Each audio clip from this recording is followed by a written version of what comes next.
the 22nd of September 2021. Almighty God, we seek your blessing and guidance in our deliberations on behalf of the people of the Colac Otway Shire. Enable this Council's decisions to be those that contribute to the true welfare and betterment of our community. I would like to start this afternoon by acknowledging the traditional custodians and lawmakers of this land, their elders past and present, and welcome any descendants here today. I would like to advise that all council meetings are recorded and live streamed with the exception of confidential matters. This includes the public participation sections of meetings. The live stream recording of this afternoon's meeting will be placed on the website as soon as practical. In response to the COVID-19 pandemic and in accordance with directions issued by the Chief Health Officer of Victoria that are currently in place, this meeting is being held by video conference. Can I ask that council staff record all those present today?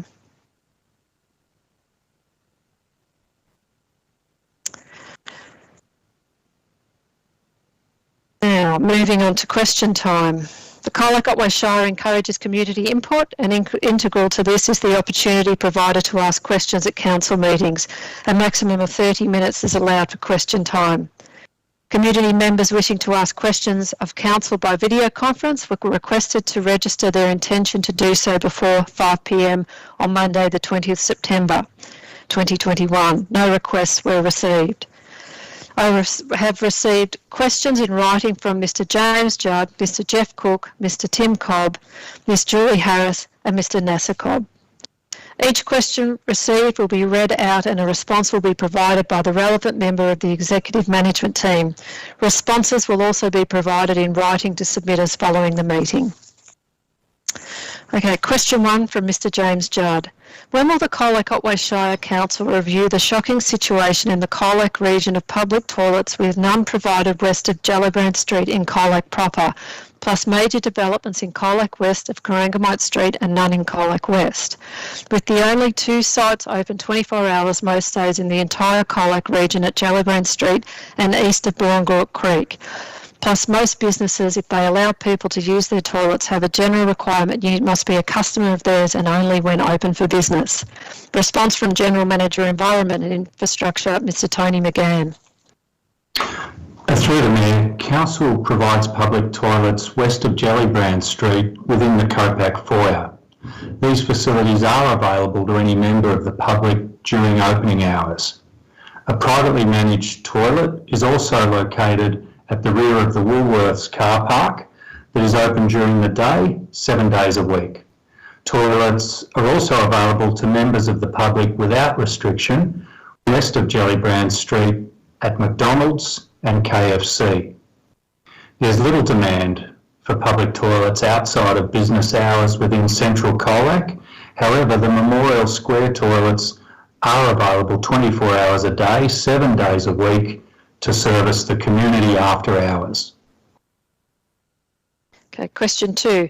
How does the Colac Otway Shire Council justify demanding that tenders are only lodged online when this shire is in one of the worst areas in Victoria for online communications, when online is well known for dropping out multiple times a day and not available to many for a day at a time over large areas in this shire? Or is this just another attempt to restrict who can lodge a tender, with many now working from home and many studies only online? The capacity to use this system often cannot meet the demand. Response from General Manager Corporate Services, Mr Errol Lawrence. Thank you for the question, and through the Mayor. Moving to receiving electronic submissions has created internal efficiencies and increased probity in the way Council undertakes its tenders and expressions of interest. Tenders are generally advertised for a 4-week period to ensure contractors and suppliers have sufficient time to complete their tender and lodge it electronically. Since introducing electronic submissions in January this year, Council to date has not received any complaints from contractors or suppliers with the removal of the physical tender box. Thank you. Question 3. Does any public toilet now exist in this Shire that does not demand use of the QR code if to use them? If public use is restricted to certain people who can register via the QR code, it is not public but restricted use only. With very few public toilets in this entire Shire, plus only some mobile phones can register the QR code. Response from General Manager, Environment and Infrastructure, Tony McGann. Thank you. And through the Mayor, QR code signs displayed at public toilets do not restrict use. State government legislation now requires that Service Victoria QR codes are displayed at every public entrance to indoor and outdoor spaces and at points of sale. However, it's only mandatory to check into supermarkets, retail and food and drink outlets. Council encourages people using public toilet facilities to check in using the QR code to support the state government's contact tracing efforts and the health of our community. However, it's not mandatory to do so. QR codes are currently placed only at Colac Otway Shire's high-use public toilets. Thank you. Since the Colac Otway Shire Council now requires people to register by using the QR code to use Council's public toilets, why do you not demand that toilet cleaners use a mask when cleaning toilets? It is a disgrace that the public are ordered to use a mask outside of home, yet some who perform work in public places for the Council are not doing the same. As a body that hires people to provide a service is also responsible to see that the law is followed or is subject to being fined or ignoring the law. Response from General Manager, Environment and Infrastructure, Tony McGann. Through the Mayor, the Shire does require the current cleaning contractors to wear masks as a part of the current public health order, unless they have a lawful reason not to wear a face mask. Council officers have not witnessed any breach of this order, nor has this concern been raised directly with Council, so thank you for bringing it to our attention. Council has monthly performance management meetings with the Council contractor, where items such as this are identified and raised and addressed.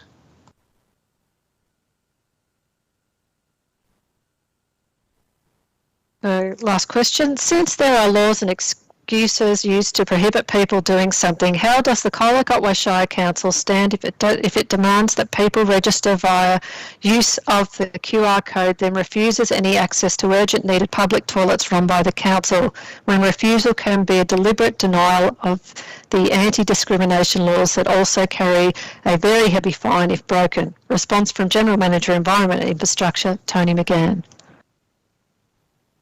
Through the Mayor, as explained in our answer to the previous question, the QR code is provided to assist in contact tracing, but the use of it in public toilet facilities is not mandatory. Hence, there are no plans to restrict access to public toilets. Okay, question from Mr. Jeff Cook, Colac. Given that the much publicised achievement of reaching carbon neutral status for Colac operations is an important first step in achieving net zero emissions for the whole Colac Otway community, can Council detail when and how the final audit of the carbon neutral status will be made and how the results will be made public? Response from General Manager, Environment and Infrastructure, Tony McGann. Through the Mayor, and thanks for the question. Council uses the services of an independent environmental scorekeeper to track its emissions. The final emissions inventory for 2021 has recently been completed and will be published in Council's annual report. As part of Council's carbon neutral claim for 2021, Council is currently undertaking a third-party emissions inventory verification according to national standards prior to securing the required carbon offsets for Council's net zero carbon claim in 2021. Thank you. Question from Tim Cobb, Skeens Creek. The GORA has taken over management of the commercial campgrounds at Skeens Creek and Marengo, which were formerly leased out. Does this mean that the Shire will forgo the rates on these 2 campgrounds in future. What is the cost to the Shire in the 2021-2022 of the rates foregone? Response from General Manager, Corporate Services, Errol Lawrence. Through the Mayor, Council's Rate Department to date has received no formal advice regarding the custodianship of the land that contains the Skeens Creek and Moringo caravan parks. As such, the rateable status of both properties has not yet been considered or changed. At present, both caravan parks are rateable and were levied $7,345.40 and $8,195.90 respectively for the 2021-22 years. Question 2. What is Council's contribution to the GORA for provision and maintenance of facilities in 2021-22? Response from General Manager, Environment and Infrastructure, Tony McGann. Through the Mayor, Council contributes $6,373, excluding GST, to GORA each year for the maintenance of the Apollo Bay Recreation Reserve. This annual allocation increases by CPI each year. In addition to this amount, Council contributes directly to the provision of services that could reasonably be thought of as being related to coastal recreation and tourism services. These include assisting with the provision of temporary toilets at Kennet River and Apollo Bay, and assisting with the provision of life-saving services at Kennet River. Thank you. Now questions from Julie Harris, Apollo Bay. Question 1. At the August Ordinary Council meeting, I observed a councillor submit an alternative motion to Council before an agenda item with recommendations from Council officers was able to be submitted for discussion. From a ratepayer's perspective, this practice, irrespective of the issue agenda item, demonstrates several undesirable behaviours which councillors have agreed they do not want to see, Appendix 3 of the Councillors' Code of Conduct. It demonstrates closed-mindedness to other people's opinions, in this case to the council officers who have had to prepare well-researched and evidence-based briefing notes to support their recommendation. It also demonstrates manipulativeness and game playing. The councillor moving the alternative motion and seconder appear to seek to have the first, longest and last voice on the issue. If no advantage is sought by submitting an alternative motion before an original recommendation, then there should be no issue with the councillor waiting until the debate phase of the original recommendation to submit their alternative motion. It is important all voices are heard without political advantage seeking game playing.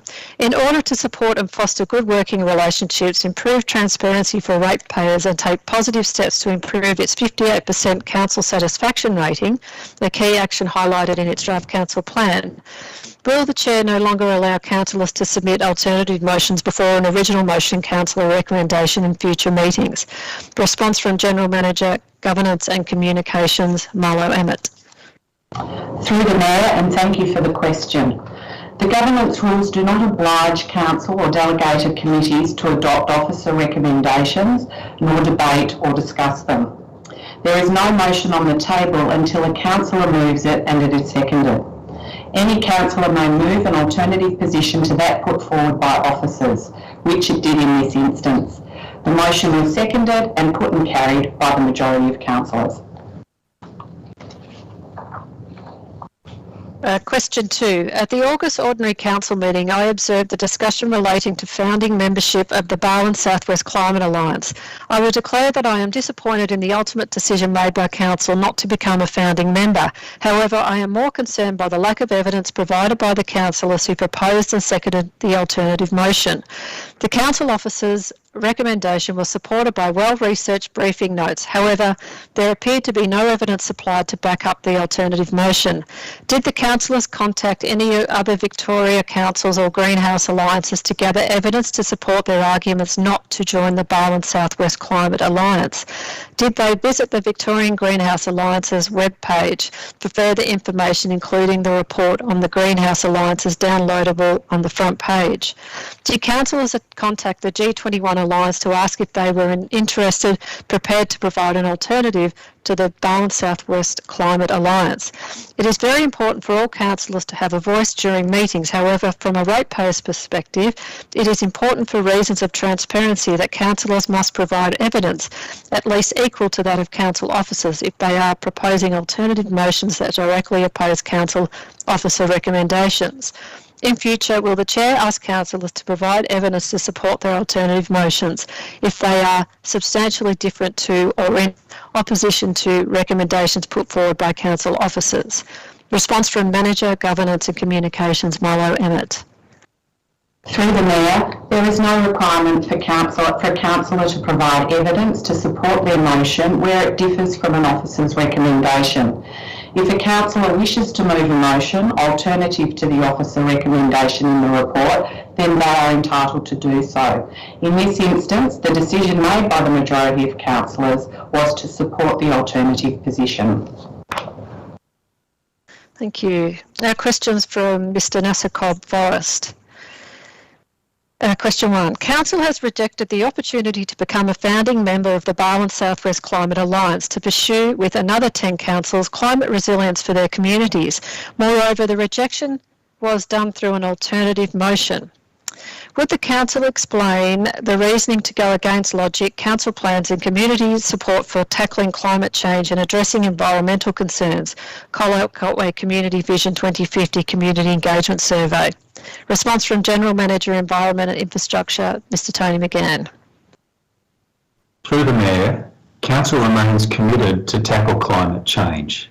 Its decision not to become a founding member of the Climate Alliance at this stage means that Council is letting others take a lead during this phase, but does not set up a position regarding membership with the Alliance. Council looks forward to considering membership of the Barwon Southwest Climate Alliance at an appropriate time.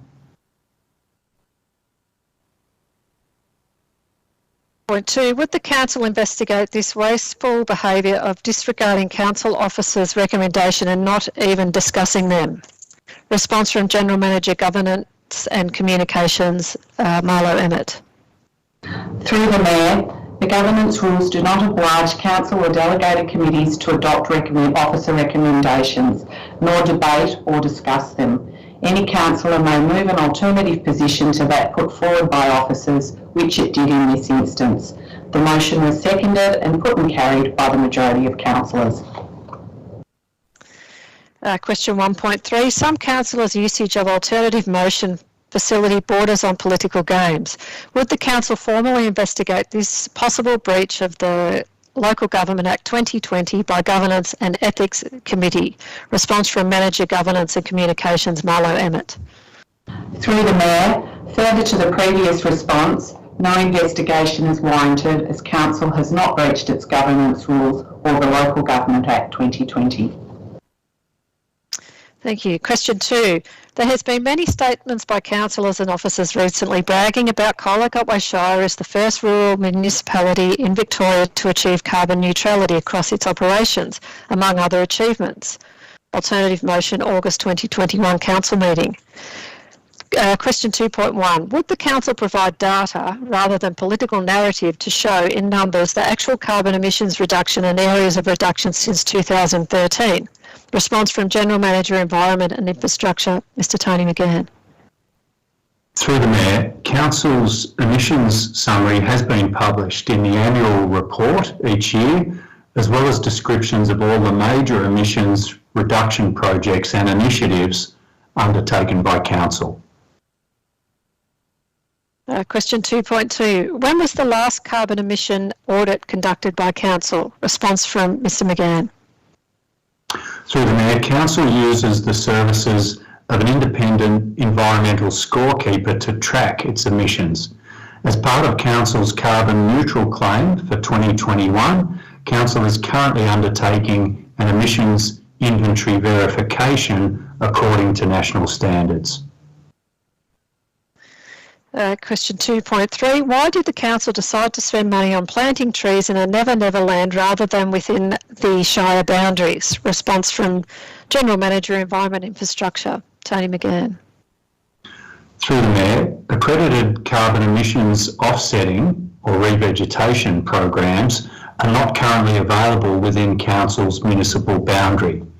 Council will continue to explore, investigate and advocate for future options and opportunities for local offsetting through revegetation. Question 2.4. Has the Council considered instituting an action plan for carbon neutral Colac Otway Shire? Response from Tony McGann. Through the Mayor, in 2013, Council developed a carbon neutral roadmap to provide guidance on the responsible actions it should take to reduce its emissions. Following the recommendations in that roadmap has placed Council in the position it is in today. Question 3. Seaweed cultivation in Australia is a reality. The Australian Seaweed Institute is the driving force behind the sustainable and climate positive seaweed industry in Australia. There are 2 land-based operations for Ulva SPP cultivation in Shoalhaven, New South Wales, Venus Shell Systems, and Air Queensland, Pacific Biotechnology. Also, 2 licences were granted in January 2021 to allow a commercial seaweed farm to be established on South Australia's York Peninsula. The Australian Sustainable Seaweed Alliance was launched in July 2021 as the peak body to help accelerate industry growth. Question: why would the Council explore the potential and possibilities of seaweed cultivation farming in the Shire's coastal areas? Response from General Manager, Environment and Infrastructure, Tony McGann. Through the Mayor, Council is pleased to learn more about the benefits of seaweed farming and would certainly be interested in supporting the concept with suitable organisations who are in the business of turning these ideas into reality. Question 3.2. Would the Council consider a strategic partnership with Future Feed to promote decreasing methane production from cattle in the Shire as a component of a strategy to reach Shire-wide carbon neutrality? Response from General Manager, Environment and Infrastructure, Tony McGann. Through the Mayor, Council is open to exploring collaborations and/or providing support to any programs, projects or organisations that could assist in reducing Colac Otway's community emissions. To date, Future Feed has not approached Council with a request to collaborate or partner. Thank you. Question 4. The Barwon Southwest Community Power Hub is a collective of passionate community groups working together to deliver community energy projects that will reduce greenhouse gas emissions, contribute to achieving renewable energy targets, and bring local economic benefits to a range of diverse communities and involving stakeholders from the 9 LGAs across the region that will include community energy groups, local government representatives, statutory authorities, business associations, regional development leaders, education and technical bodies, community development agencies and skilled and passionate individuals. Would the Council consider strategic partnership with BSW CPH? Response from General Manager, Environment and Infrastructure, Tony McGann.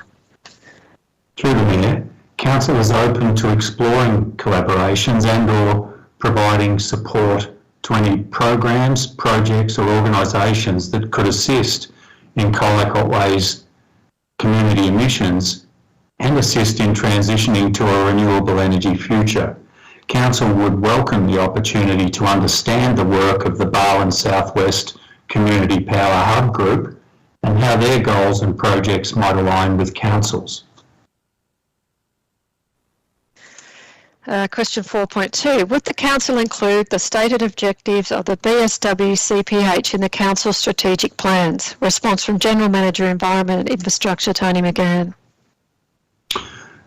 Through the Mayor, the Barwon Southwest Community Power Hub Group stated objectives already broadly align with Council's existing policies, plans and strategies in terms of greenhouse gas emissions reduction, transitioning to a renewable energy future, both in terms of corporate environmental sustainability and supporting its communities.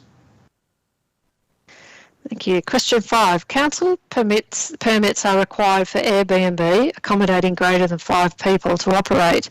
Due to lack of long-term planning, Council rushed to allow a large number of Airbnb in the region, especially Apollo Bay Forest Colac. Consequently, this placed pressure on housing supply and squeezed permanent residents out, changing the fabric of local communities. It is not only the businesses' loud voice that should shape the council decisions. Instead of the council addressing the deeper issue at hand with long-term solutions and owning to their lack of foresight, they declared a crisis. 5.1. Would the council consider establishing policies to maintain long-term balance between economy, livability and social responsibility? Response from Acting General Manager, Development and Community Services, Doug McNeil. Thank you, Mayor. Short-term rental accommodation in our municipality has been occurring for a long time, particularly in coastal towns in the peak holiday period, but it's become increasingly popular with the advent of Airbnb and other similar ventures. This is a worldwide phenomenon and is not particular to the Colac Otway Shire. Local authorities across the world are looking at ways in which the adverse impacts of this form of accommodation can be addressed to improve the availability of housing for local workers. Until a few years ago, planning permits were not required to use housing for short-term accommodation. Most of this accommodation was established during that time and has existing use rights to continue operating that way into the future under state planning laws. Council has a strong commitment to working with the community to explore ways in which housing affordability and availability issues can be addressed. Question 5.2. Does the council have data pertaining to actual housing characteristics in these 3 towns? Example, long-term rentals, short-term rentals, Airbnb. Response from Acting General Manager, Development and Community Services, Doug McNeil. Thank you, Mayor.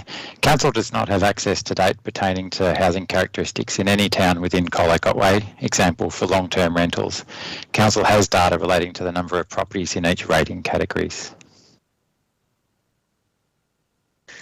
Question 5.3. Why did the Council's Key and Essential Housing Supply Action Plan fail to include Birregurra and Forest? Response from Acting General Manager, Development and Community Services, Doug McNeil.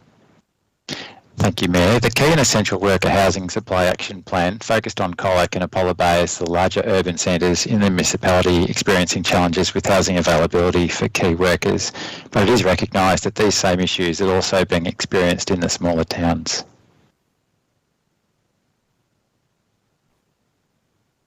Thank you. Question 5.4. What is the status of completion of Action CO3, CO6 in Council's Key and Essential Housing Supply Action Plan? Response from Acting General Manager, Development and Community Services, Doug McNeil. Thank you, Mayor. Council is participating in a project with other Great Ocean Road councils as Stage 2 of the Key and Essential Worker Housing Project to progress actions arising from Stage 1. Of particular relevance to our Shire will be work in that project to develop a model for management of future key worker housing by a community housing trust. Officers are also working with a group in Apollo Bay and other agencies to push for temporary short-term accommodation to be made available in Apollo Bay this summer to meet the needs of the peak holiday period, as well as exploring options for longer-term accommodation. Council officers are also supporting advocacy efforts to government for funding support. In Colac, there are a range of housing-related projects which Council has prioritised to bring online new housing from Greenfield subdivision, including the potential sale and development of land that it owns at Bruce Street.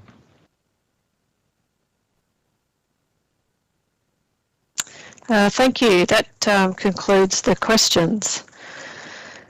I'll note that we have no petitions. Now, declarations of interest. Are there any declarations of interest, please? Okay, no, there are no declarations of interest.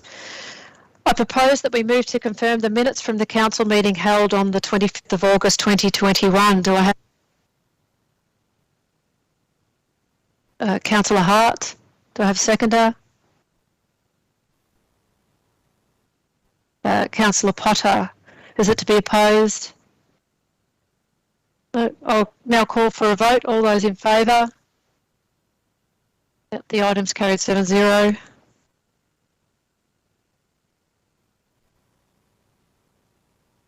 Now we move to item 10.1.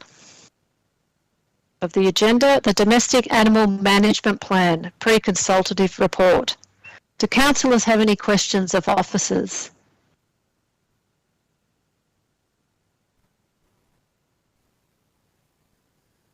No, I think no questions of officers.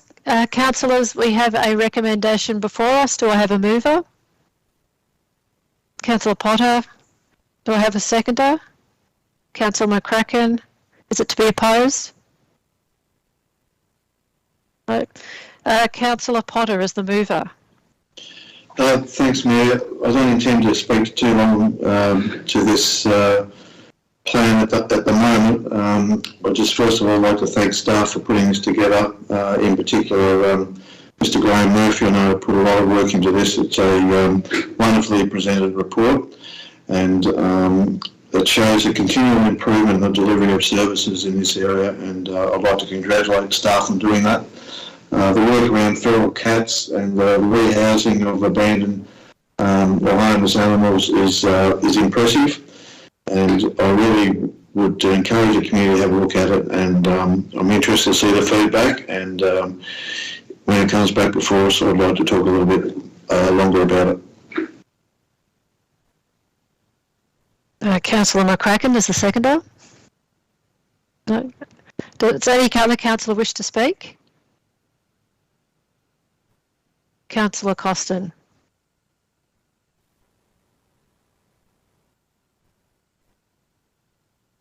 You're on mute, Councillor Costin.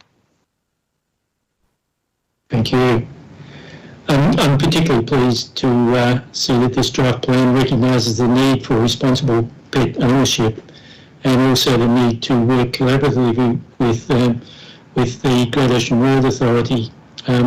We really need a seamless approach between coastal Crown land and the lands that council look after in terms of domestic pets. Domestic pets don't recognise the boundary there, and one of our most frequently asked questions at the Visitors Information Centre is, where can I take my dogs, which beach can I take them to? So it'd be particularly good to tease that out as an action as the plan implementation progresses. So thanks to the officers for preparing this, and yes, I look forward to the comments received. Thank you. Councillor Wyatt. Thank you, Mayor. I'd just also like to say I think it's a well-presented report, and it's good to get it out there, and to highlight the fact that officers have suggested free cat registration to try and address the feral cat issue and to encourage people. I think that needs highlighting, and I think it's really important. So I'd just like to say thank you for that. Does any other councillor wish to speak? No. Councillors, I'll now call for a vote. All those in favour? The item's carried 7-0.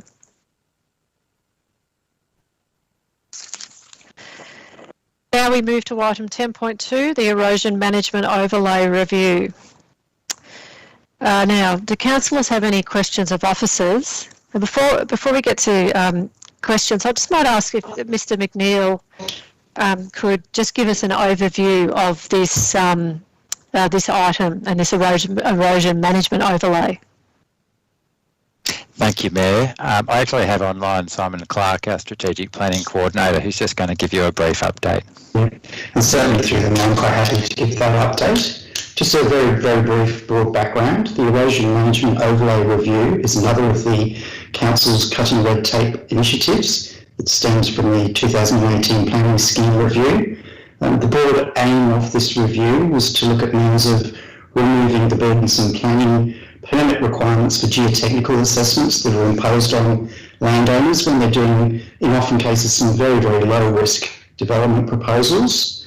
There are two broad components to the amendment. Firstly, there's the mapping changes, and we're looking at reviewing and refining the mapping, so it's a reduction in the mapping area, not a change or an expansion. And the review itself managed to reduce the mapping extent by about 8%, and that represents about 500 property owners benefiting from the mapping change alone.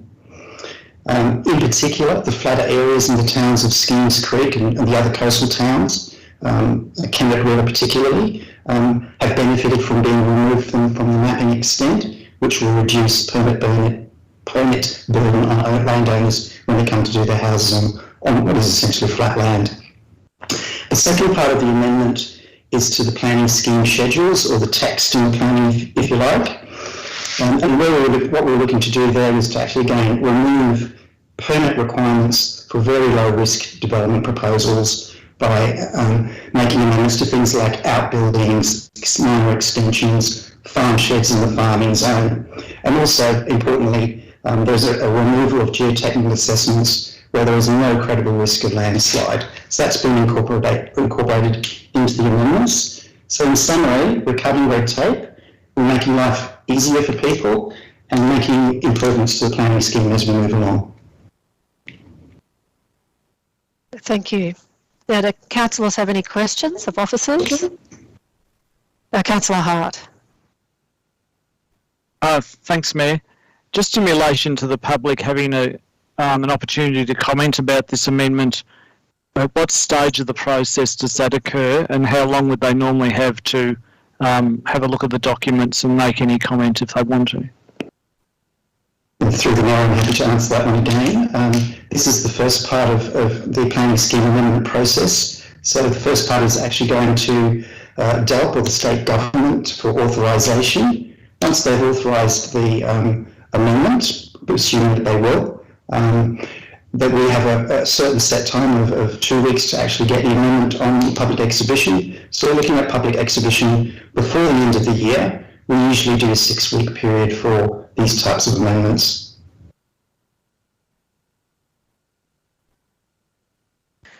Are there any other questions for officers?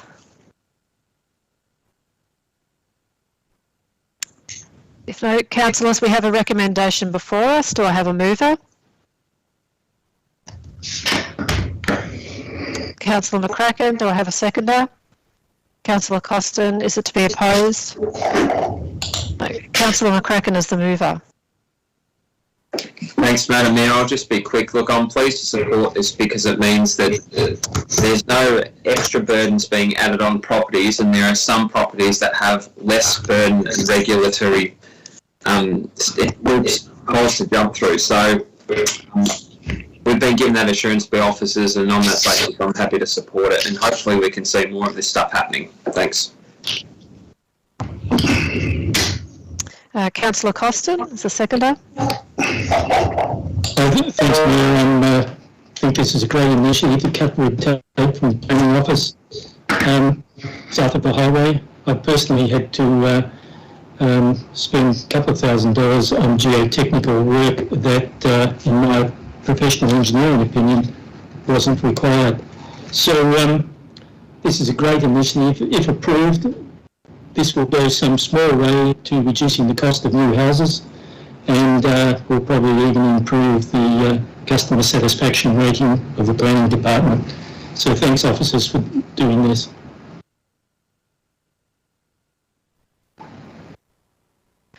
Thank you. Does any other councillor wish to speak? No. Councillors, I'll now call for a vote. All those in favour? The item's carried 7-0. Now we move to item 10.3, key and essential worker housing crisis.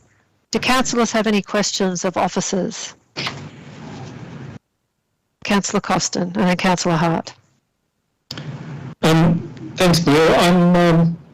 This is in response to our housing crisis, and I think councillors should keep track of this.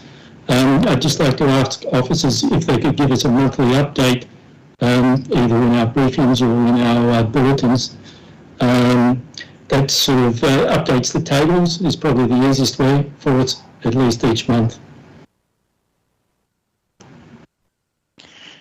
Through you, Mayor, certainly officers are happy to brief councillors on a regular basis, whether that's monthly in relation to this issue. It's a critical issue, and there's a lot of things that we're pursuing to try and achieve some sort of relief for this coming summer period. So certainly we're happy to work with councillors to make sure there are regular briefings in place.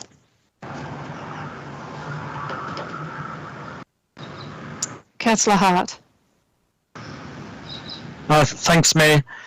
Part of the report in the lead up to this recommendation, which is just to note the report, talks about our local laws and the possibility of whether someone could stay in, say, a caravan in the backyard of a house. While it's not the ideal situation, perhaps a short-term worker could use that sort of accommodation.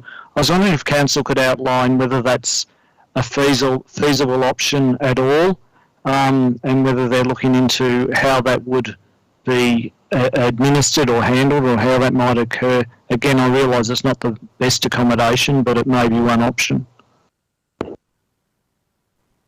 Through the Mayor, under our local laws, there is a provision that we believe may make it possible for an extended period of time to stay in a caravan park in a residential allotment. However, that would require a permit or noting of council. Council has never received a request for a application under that clause before, or permitted a case of that. So officers are currently working through the process of setting up a submission form and consideration of how that could be considered by council, and the way that would work in theory if it was to be introduced would be presented back to councillors at a briefing over the next month.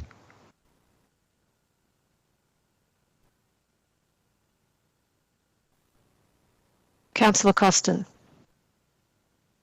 Thank you, Mayor. I'm just wondering if this was the local law that we relied on to force the removal of the tiny house at Row River, where the chef from the pub was living.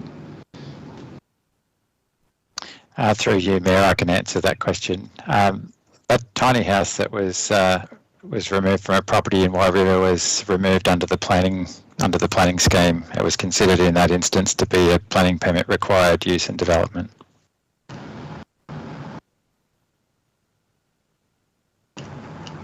Are there any other questions of officers? Right. Councillors, we have a recommendation before us. Do I have a mover? Councillor Costin. Do I have a seconder? Councillor Potter. Is it to be opposed? Councillor Costin as the mover.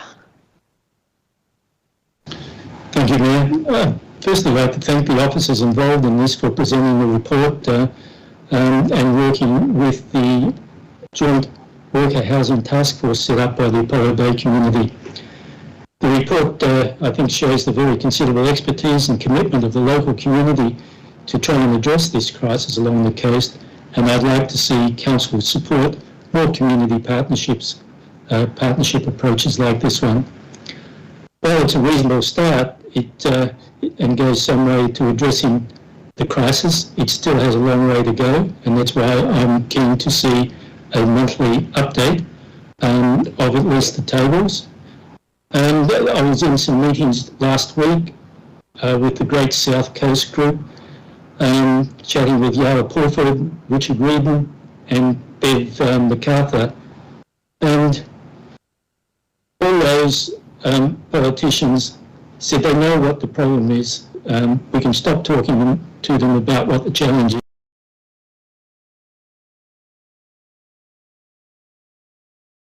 Solution that they can provide funding for or advocate for. So in our tables, I think we should be a little bit more specific about what we want, what we're advocating for, and I hope to see that happen in the next update of those tables. Thank you.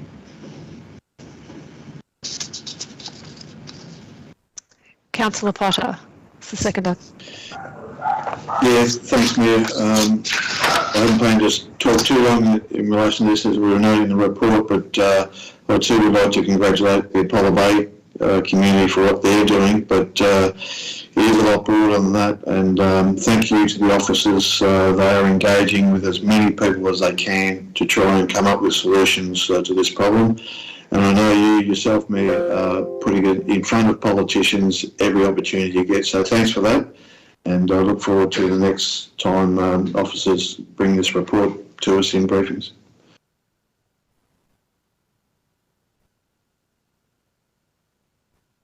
Does any other councillor wish to speak? I just might quickly speak and also thank the community. This is a significant problem, and it's a worldwide problem. It's not just an Australian problem, and it's not just a Colac Otway Shire problem, but I think Councillor Costin has hit the nail on the head when he said we really need to find solutions as a community, because it might also mean challenging our community for different styles of housing, different ways that people might live, and it might mean a range of things, and it might mean more dense housing, something that we might not have seen as much of in our shire. So it will be a challenge for the whole community. I thank the officers for the report that they've put together, and I think it is one of our biggest challenges, and we will need regular updates, but once again, it's very complex, and it's a significant problem globally. But somehow we need to find local solutions. So, councillors, I'll now call for a vote. All those in favour? The item's carried 7-0.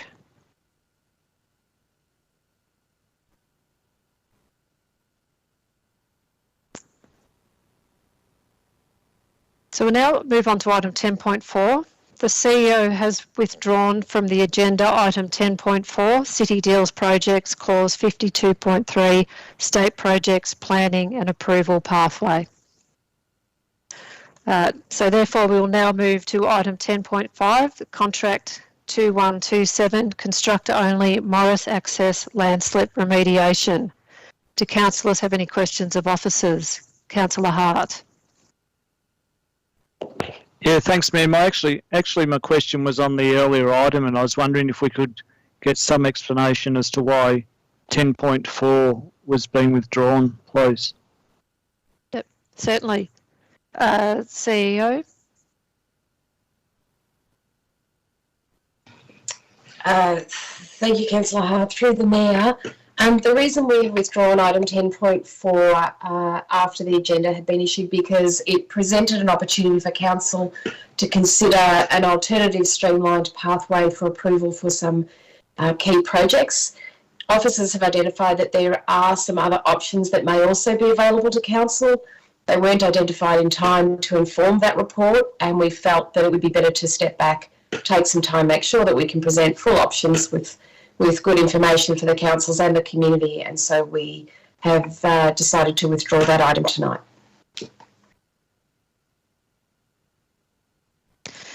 Thank you. So now we move to item 10.5, Contract 2127, Construct Only Morris Access Landslip Remediation. Do councillors have any questions of officers?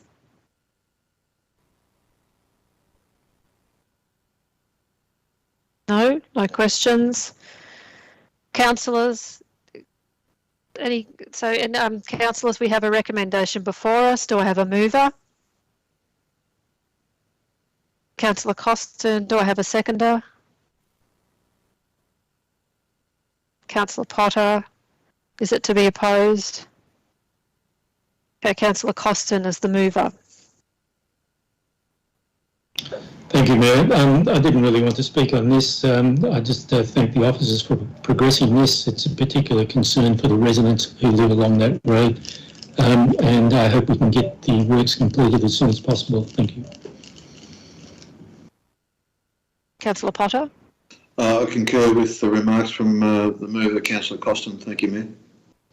Does any other councillor wish to speak? No. I'll now call for a vote. All those in favour?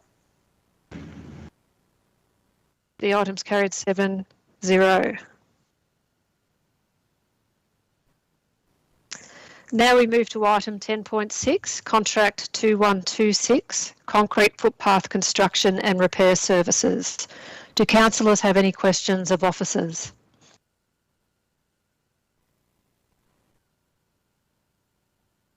Councillor Hart. Thanks, Mayor. If this recommendation is approved, it's on page 256 of the agenda. Will that mean that if council actually funds a particular new footpath that it'll be these contractors? How will council decide how they're going to allocate this work when there's different projects that are done in relation to footpaths, whether it's repair or new footpaths?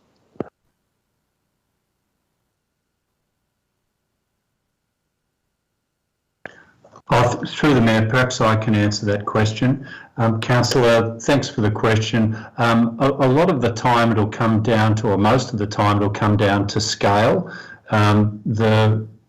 This contract is really in place to deal with renewal type projects, which is usually smaller sections of work, but also new construction as well. When concrete work gets into larger projects, we will certainly sort of make a determination as to whether we'll get better value by going to open tender. But I would think 95% of cases we'd be drawing from this panel.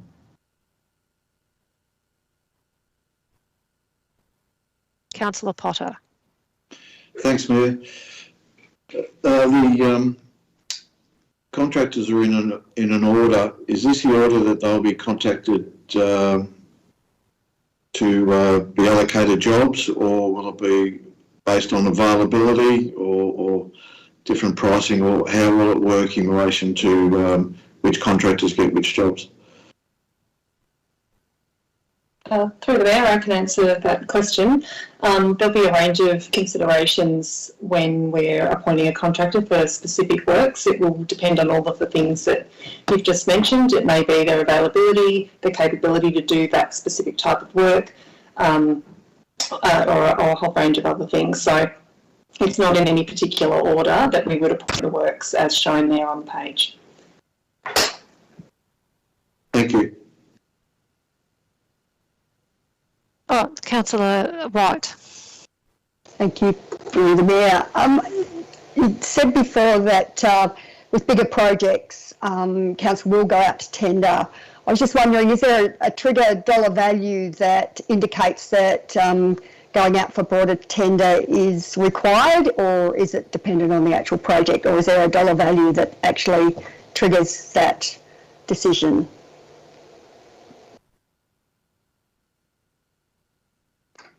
Through the Mayor, thank you for the question. There's no dollar value. This panel allows us to appoint larger scale works to any of the contractors on this panel. They've already satisfied Council's procurement policy in the appointment of the panel. Thank you. Are there any other questions for officers? Councillors, we have a recommendation before us. Do I have a mover?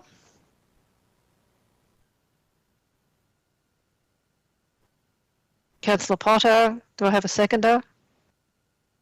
Councillor Costin, is it to be opposed? Okay, Councillor Potter is the mover. Thanks, Mayor. Look, an important item, appointing different companies as being available to officers to hand out some work. I'd like to thank those businesses that did put in for it, but also the officers who went about assessing the tenders and the selection panel.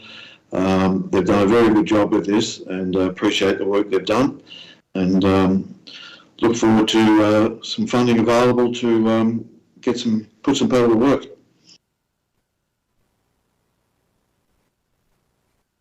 Councillor Costin. Nothing further to add, Mayor, just to echo Councillor Potter's remarks. Thank you. Okay, does any other councillor wish to speak?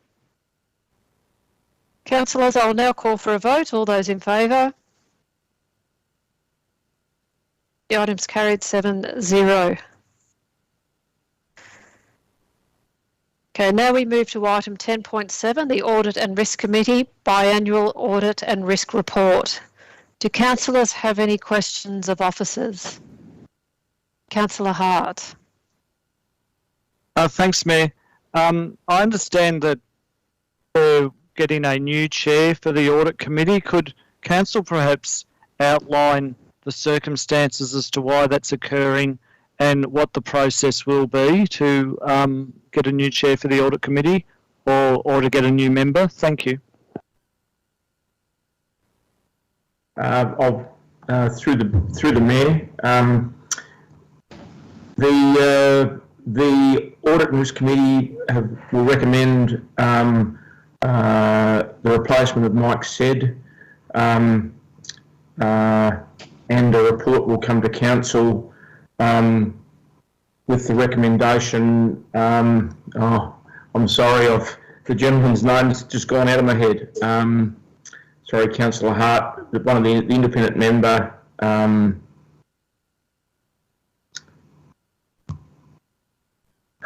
So Brian Keane? Brian Keane, sorry, thank you, Tony. Brian Keane will be proposed as the new chair, and that will be as a resolution of council.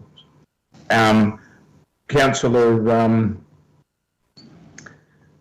Mike said, councillors, Mike said that the current chair, his term finishes in December, at the beginning of December, and he has served a long period and is currently outside our charter requirements to remain on the committee.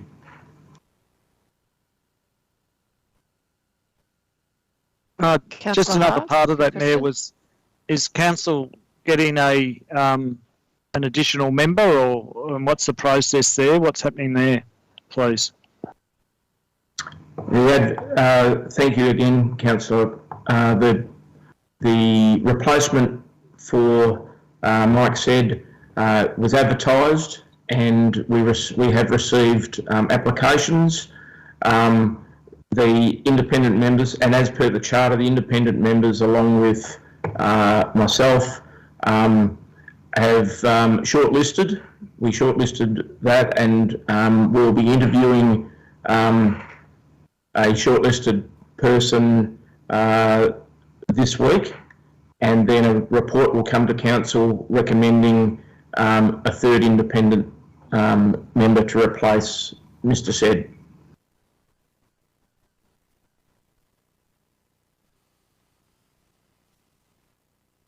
Are there any further questions? Councillors, we have a recommendation before us. Do I have a mover? Councillor Hart, do I have a seconder? Councillor Costin, is it to be opposed? Councillor Hart as the mover. Yeah, thanks, Mayor. I wonder if it would be possible or reasonable to actually thank Mr. Mike Said for his lengthy performance as chair in the audit committee as part of this resolution. Would the CEO have any objection to that?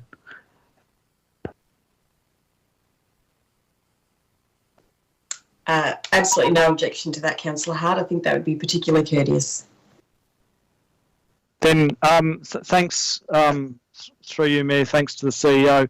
Then I'd like to move that Council receives for information the Colac Otway Shire Audit and Risk Committee biannual report dated 14th of September 2021, and further puts on record its appreciation to the Chair, Mike Said, for his lengthy performance and contribution to the Audit Committee.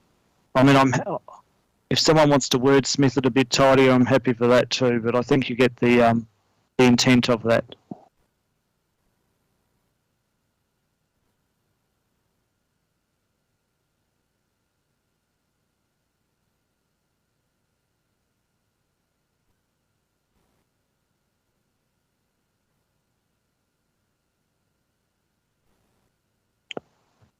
Perhaps his lengthy service and contribution.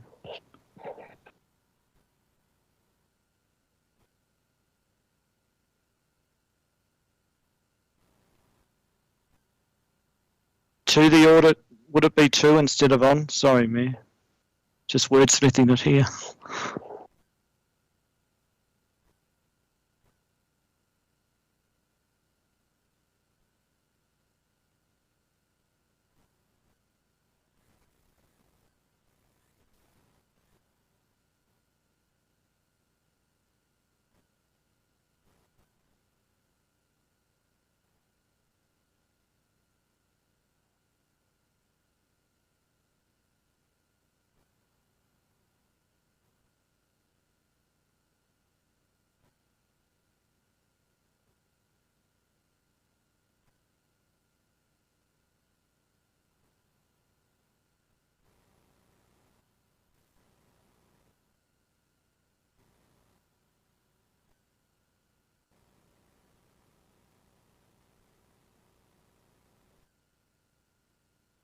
So I'll move that, Mayor. Thank you. Councillor Costin, you're the seconder. So, Councillor Costin, are you still the seconder? Yes, I am. Nothing further to add. Councillor Hart is the mover. Yes, thanks, Mayor. I will just clarify in terms of the change of the chair that this is a normal process for audit committees.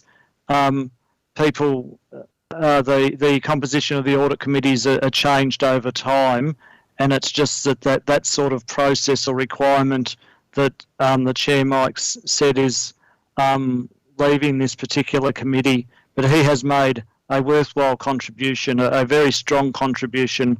I've been on that committee for more than 10 years myself. I guess I'm the next one up for the chop. But he has certainly made a worthy contribution to that committee for a very long time, and I think that should be noted. And I think it also needs to be understood that the only reason he's leaving that role is because that's a normal process with audit committees, that the composition is changed quite regularly.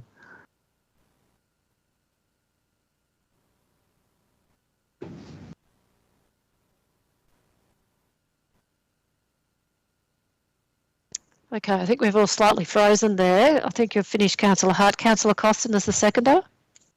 Thank you, Mayor. I am the other member on the Audit and Risk Committee, and I'd also like to thank Mike for his guidance along the way. It's been excellent guidance, and it's appropriate to put on the record our appreciation for his long service on that committee. Thank you.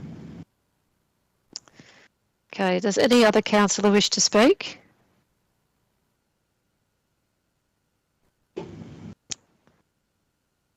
No. Councillors, I will now call for a vote. All those in favour? The item's carried 7-0. You've all frozen on my big part of the screen, but on the bit down the bottom, you're all moving freely. I don't know whether that's happened to anybody else, but that's what's happening to mine. Okay, now we move to item 10.8, Audit and Risk Committee Minutes, the 11th of August 2021. Do councillors have any questions of officers? Councillor Hart. Thanks, Mayor. My question relates to page 272 of the agenda, where in the audit minutes it refers to the statutory reserves funds policy. Could we get an explanation of what that policy is and when that will be brought to councillors' attention, please? And by that I mean all councillors rather than just the two on the audit committee. Thank you, Councillor Hart. That reserve policy is currently in a work in progress, and the policy is about how we establish and manage statutory reserves or reserve funds in council. The intention is that officers will work up the policy. It'll certainly go back to the Audit and Risk Committee for them to assess the work that the officers have done, and they'll go to a briefing of council before it is actually put to a council meeting for adoption. I would expect sometime by late this year, early next year, it will be coming to council for adoption.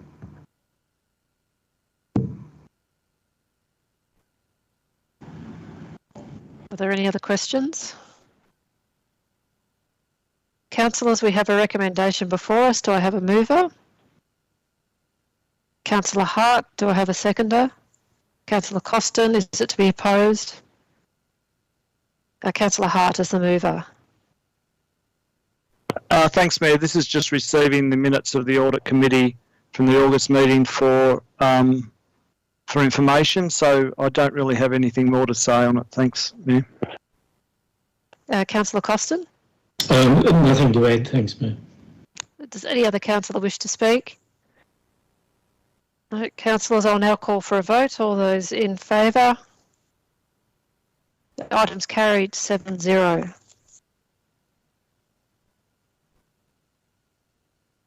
Councillors, now we move to item 10.9, section 6, instrument of delegation, council to members of council staff. Do councillors have any questions of officers? Councillor Costin. Thank you, Mayor. I think this is the third time this delegation has been up in my short term on council, and I expressed some reservation about the delegation of authority to the CEO or officers to initiate court proceedings without the knowledge or without consultation with council. I'm just wondering how best to address this in this particular motion. Do we need to, I'm asking officers, do we need to amend that, or can they reassure me that that is being looked at and we are getting a legal opinion and this delegation will be subject to that legal opinion? Thanks for the question, Councillor Costin. Yes, it is being worked on. The legal opinion has been sought and I received that recently. So a report will come to a councillor briefing. The decision adopted by council previously was to bring this back to council within 6 months regarding your query on legal action, and I would expect to have that to a briefing before the end of the year. Thank you for that.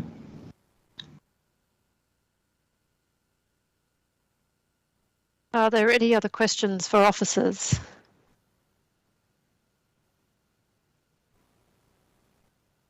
Councillors, we have a recommendation before us. Do I have a mover?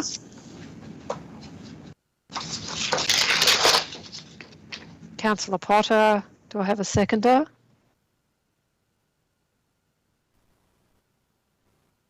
Oh, sorry, I missed that. Councillor Bell, is that right? Yep.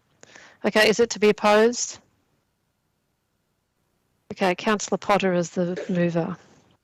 Thanks, Mayor. I just want to make the observation that this is necessary for officers to do their work, so I'm happy to move the recommendation. Councillor Bell, is the seconder? No. Okay. Does any other councillor wish to speak? Councillors, I'll now call for a vote. All those in favour? The item's carried 7-0.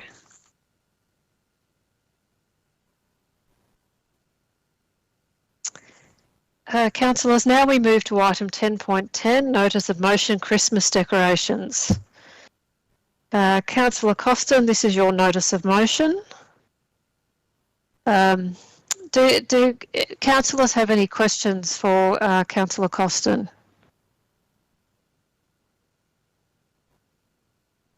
Councillor Potter and then Councillor McCracken. Thanks, Mayor. Just curious, Graham, do you know how tall the Norfolk pine is in Polar Bay? I thought that was an interesting fact about it being the tallest Christmas tree in the Southern Hemisphere.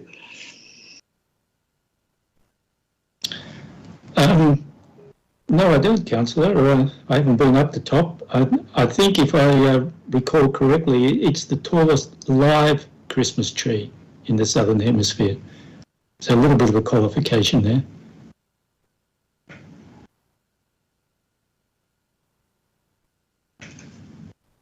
Councillor McCracken. Thanks, Mayor. This should probably come as a surprise, but my question is about where the $15,000 of reallocated money actually goes to. It says Apollo Bay in the motion, but it doesn't give any group. I'm wondering if you can clarify that, please. Thanks, Councillor McCracken. We had an email exchange on this, so I'll just go through what I said again for you. This is a policy level notice of motion. It's got two parts. It proposes that Council seek sponsorship so that it can spread more Christmas cheer across the whole Shire, not just in Colac, and that Council treat our two most populated communities fairly and equally. If the norm is passed, it becomes an operational matter how the funding is allocated. I expect officers to work with the community groups and in a way that will deliver the best value for money. Council might decide to do the works or whatever, run the events or whatever themselves based on the community preferences, or it might engage a contractor, or it might partner or give a grant to a community-based organisation. But that's an officer role. We've just delegated those sorts of decisions to officers, and I expect them to make those decisions based on best value for money. I don't intend to do the work for those officers. They have to earn the money for them somehow. Okay, Councillor McCracken, another question. So I've got a follow-up. Well, this is a notice of motion, Councillor Costin, and you've put it on the agenda. Wouldn't it be reasonable to be a bit more specific about what you're intending? Because you're saying that $15,000 is going towards something.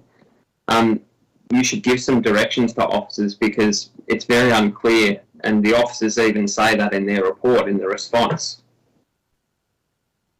Thanks, Joe. I think I've adequately answered your question. It's a policy level norm, and if officers want some guidance, they can come and talk to me separately.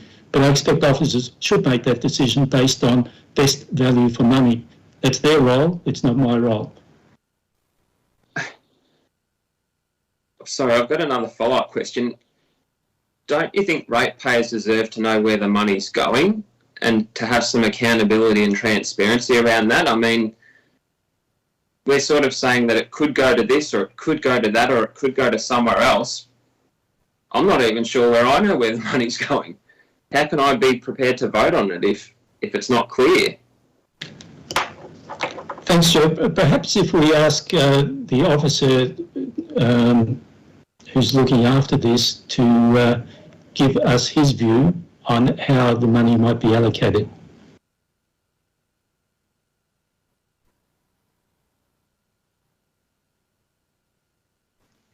I guess the question is, does this give enough direction for where the money's going? Through the Mayor, thanks for your question, Councillor Costin. To date, officers don't have a plan for how to spend the money in Apollo Bay. We had set out an operational plan on how to spend the Christmas allocation this year based on the purchase of a Christmas tree in Colac, plus the allocation of other funds as discussed with councillors. And officers have worked through a quoting process of contractors for that. Over the last few years, Council itself has not organised Christmas festivities or infrastructure in Apollo Bay. That's been done by the Apollo Bay Chamber of Commerce. So it would, we would have to seek advice from those parties as to how to allocate the funding, as Council doesn't own any of the infrastructure in Apollo Bay. I wouldn't propose that officers themselves or Council themselves manage or install infrastructure or spend the money ourselves due to officer not having capacity and lead-in times to purchase infrastructure between now and Christmas. So it would be, on initial thought, my recommendation to provide the money to groups in Apollo Bay. Thanks, James. Councillor McCracken. Thanks for that response, James. I guess you said that it would be the idea that you would provide that funding to groups in the Apollo Bay area. The group that I can see has had the most sort of, contact and sort of has had the most to do with this has been the Chamber of Commerce. Is that a fair comment to say? And I guess my question is that where the funds are more likely to go than other places? Through the Mayor, thanks for the question, Councillor McCracken. I wouldn't personally want to say exactly where the funds would go. However, the only request for funding, as in the officer comment in the report to date, is a $5,000 request received by the Apollo Bay Chamber of Commerce. As in the officer comment in the report, we received that 2 weeks ago towards the installation of Christmas lights again this year. Councillor Hart. Yeah, thanks, Mayor. There's been a bit of a discussion in the questions about where the money is going and how you do this in Colac. So who's auspicing the Christmas tree arrangement and the spending of money in for the Colac Christmas tree? Who's the partner that is arranging that project, and how did council come to that process to allocate the money for the Christmas tree in Colac? How did they work out who would partner council with that? Through the Mayor, the Christmas tree in Colac is a council organised and managed project based on community feedback over previous years on the need for additional infrastructure for Christmas celebrations in Colac. As such, the procurement would be managed and organised and installed by council. Councillor McCracken. Sorry, my hand's down. It's on the screen. There's a difference. Sorry. Oh, yes, I just noticed that. One screen, the ones above freeze, but the ones down below are not. Are there any further questions? Okay, Councillor Potter.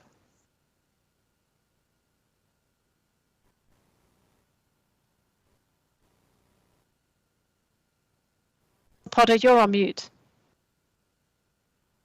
I beg your pardon, I must have turned myself off. Question for Mr. Myatt.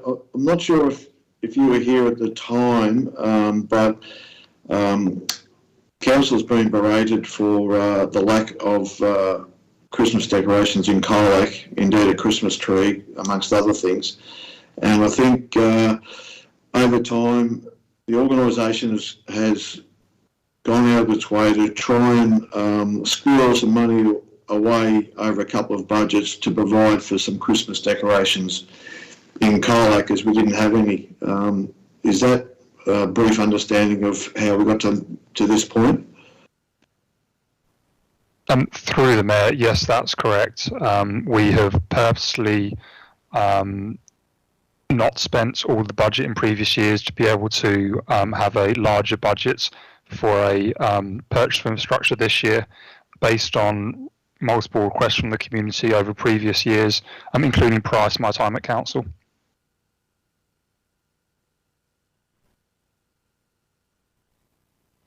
Councillor McCracken. Yeah, thank you again, Madam Mayor. Look, I'm sorry to bang on about this again, but I'm still not clear where this $15,000 is being allocated to, and I'm not sure if officers really are either.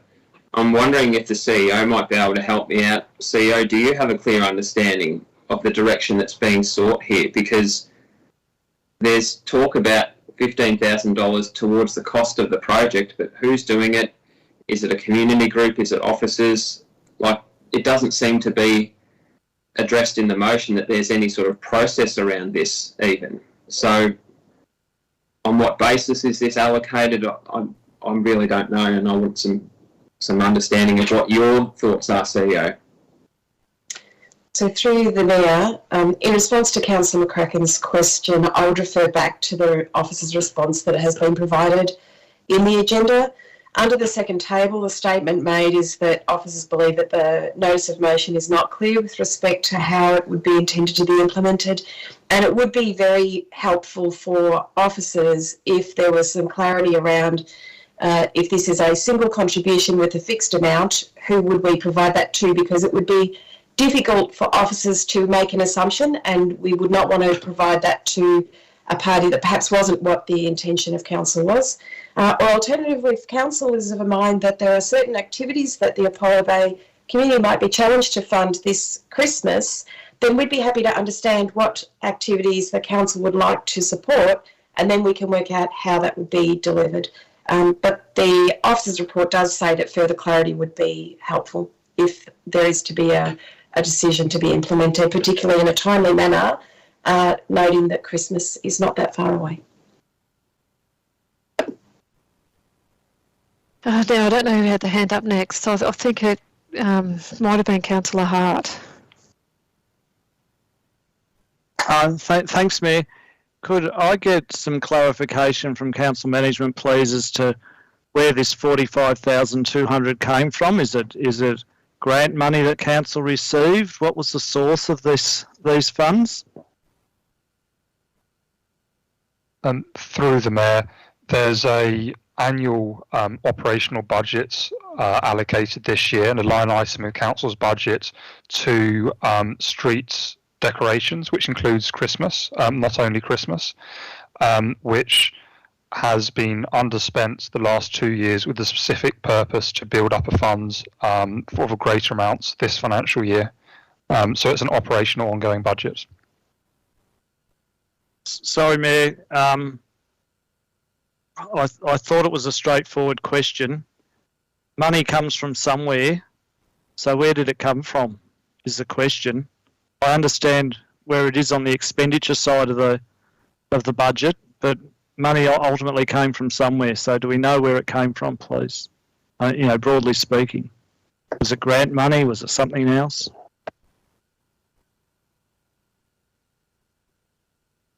Mayor, I'm happy to take that question. It would have, it's ratepayer funded.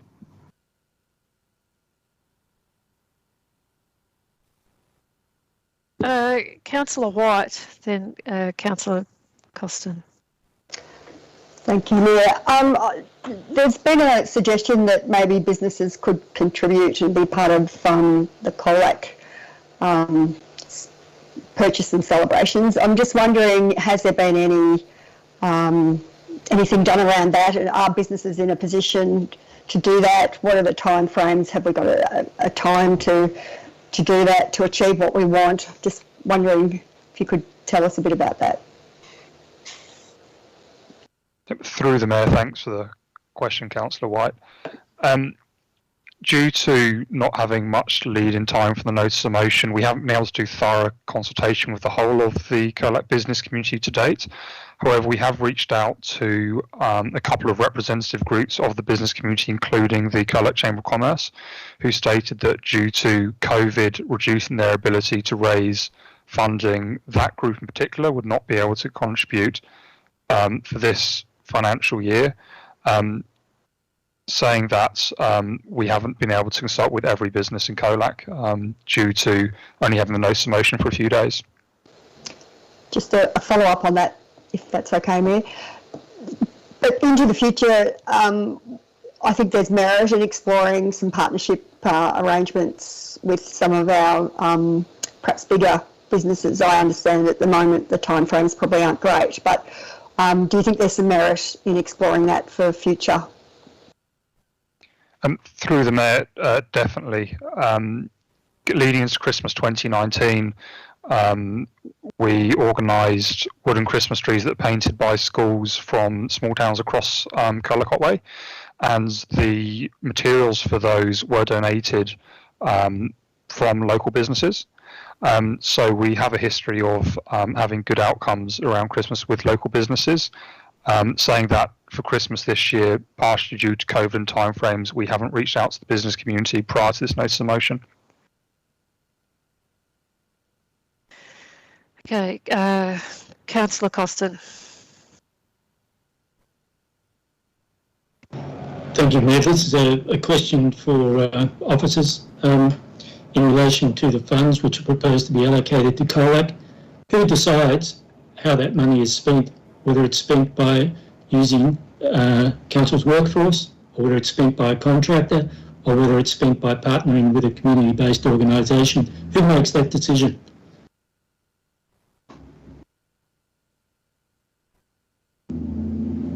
Through the Mayor, for each project that Council undertakes, there's a project planning process where we look at the outcomes we're looking to achieve, in this instance being the installation of a Christmas tree in Colac Memorial Square. Once that goal has been identified, we look at if it's feasible for Council to do with its own workforce, or whether it's best to procure materials or a contractor to do that. In this case, for the Christmas tree, we don't have the relevant skills in our workforce to create a Christmas tree of that kind. So we reached out to get quotes from contractors in private industry from around Australia who specialise in creating large-scale Christmas trees for outdoor installation.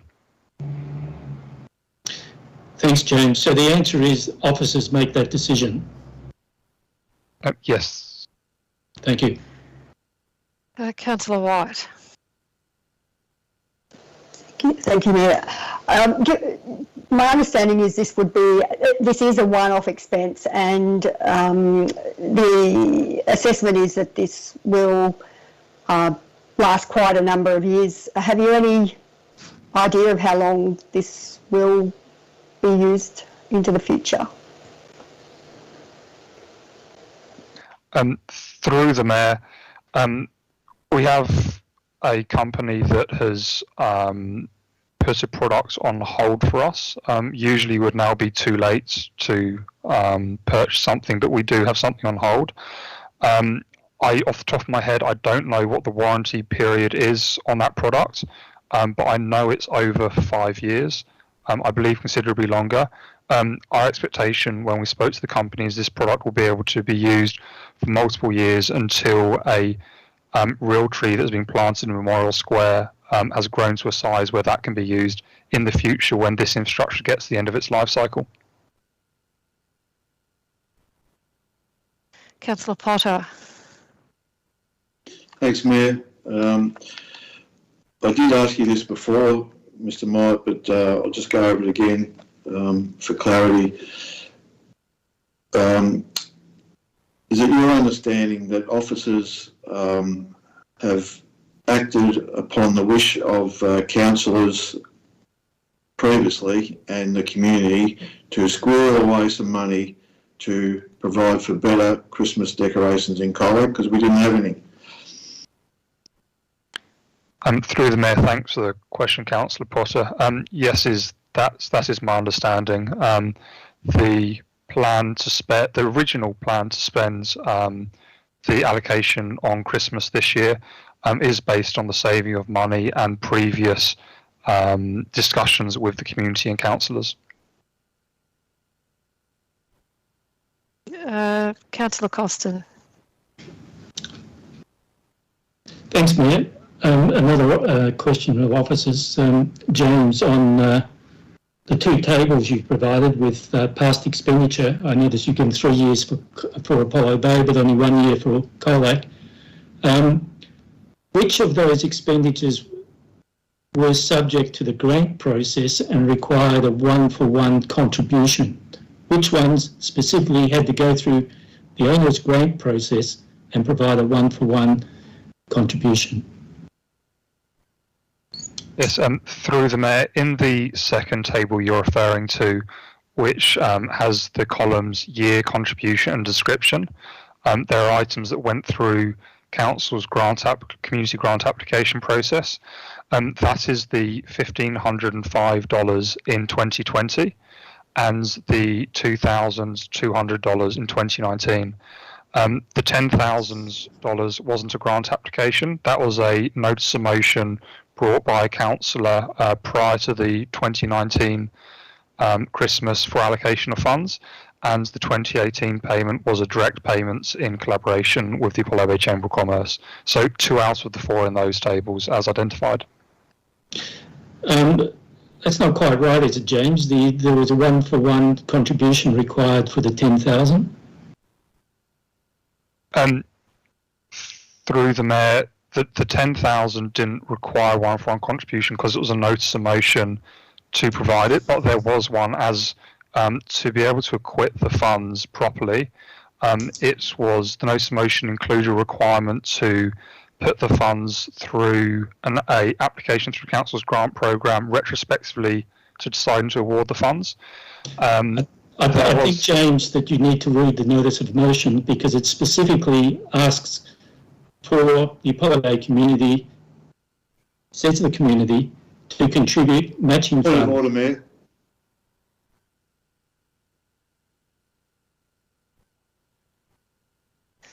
Point of order, Councillor Potter. Yes, thanks, Mayor. The officer was still halfway through his question, hadn't even had a chance to finish it. I'd like to hear the officer finish his question first before Councillor Costa then go on with his next question. Yeah, Mr. White, have you finished your answer?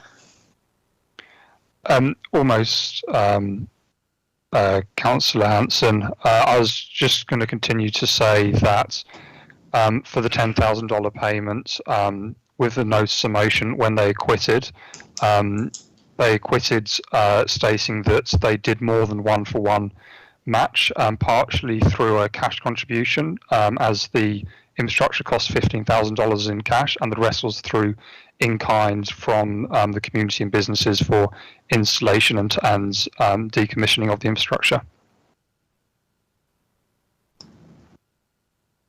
Okay, we might just have 2 more questions. Councillor Costin, have you finished with your questions? Right, Councillor McCracken. Just to highlight, to thank Councillor Schramm for putting up the motion for the 10,000 in July 2019. But the resolution of Council was to grant that 10,000 only on the basis that the community put in the same amount. Thank you. You can look it up. Councillor McCracken. Thank you, Madam Mayor. Just a quick understanding, I think, from perhaps one of the officers.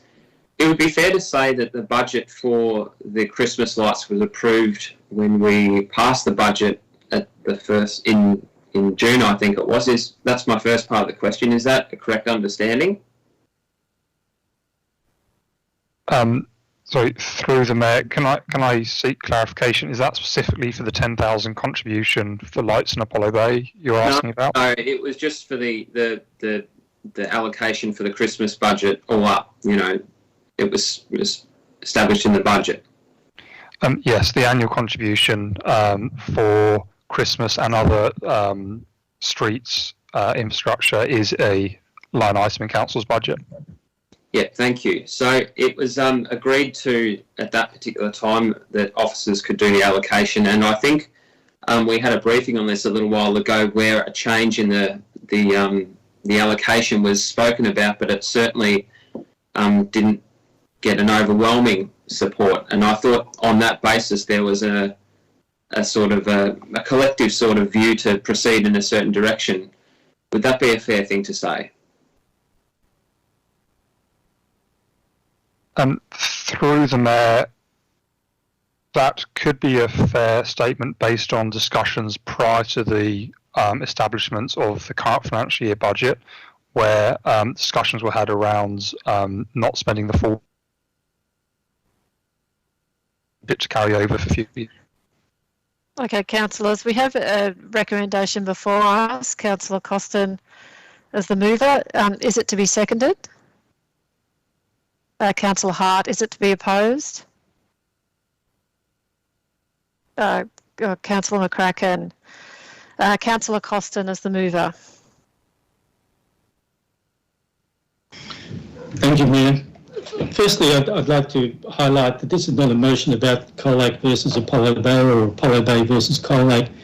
It's simply making sure that we get the best possible value we can for our rate dollars, and also that we treat all our communities fairly and equally. We're all councillors for the whole Shire, and we should be pushing our officers to make sure our communities are getting a fair deal at Christmas. You can rest assured that if all of councillors' money was going to Apollo Bay and not to Colac, I'd be arguing the other way. You can rest assured about that. I'm interested in getting a fair deal for all our communities here. A number of councillors have got different views on this, so I think it's healthy to discuss this in an open council meeting, where councillors can express their views and, if necessary, be held accountable for their views by our communities. These types of decisions shouldn't be made behind closed doors. I certainly wasn't party to spending this money entirely in Colac. I don't remember any past discussions about this. So I think we need to acknowledge that our world is substantially different this year to what it was last year, last Christmas, and the one before. The ongoing COVID travel restrictions have had a huge impact on all our communities. And all our communities have suffered a great deal of pain. So what I'm wanting to see is I'm asking officers to dig a bit deeper this year, to work a bit harder, to be a bit more innovative, and to work a bit smarter for all our communities. We want to extract the maximum Christmas cheer we can from our limited rate dollars. It seems quite reasonable to me for Council to approach both Colac and Apollo Bay communities and businesses to support, to sponsor, to contribute to their respective Christmas trees and celebrations. All the Christmas funds given to Apollo Bay by Council in the past have required matching contributions from the community. Not so in Colac, it seems, and I'm not sure why there's a double standard there. Apollo Bay has always put in a matching contribution.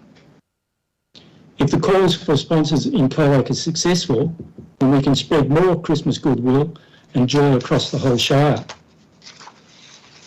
The Apollo Bay businesses and community have already demonstrated their willingness to put in this year, as they have over past years, when they put in tens of thousands of their own money and countless hours of their own time for their foreshore Christmas tree and Christmas celebrations.